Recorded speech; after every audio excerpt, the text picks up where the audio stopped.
vlog too. It's almost 11:30. I'm still sitting in the spot waiting.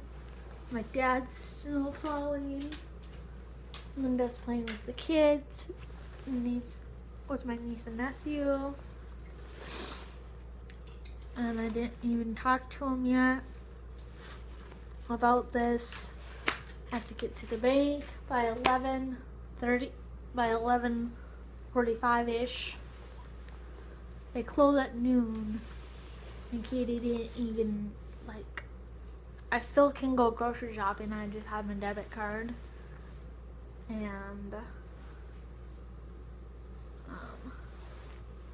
if my phone lights out, that means Katie's calling me. I don't know if we're gonna make it to the bank.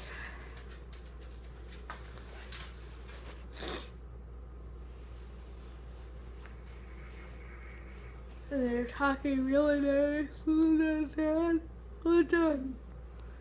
Whatever her name is.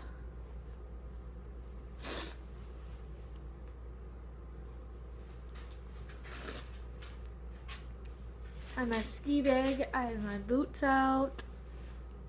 All ready for the season.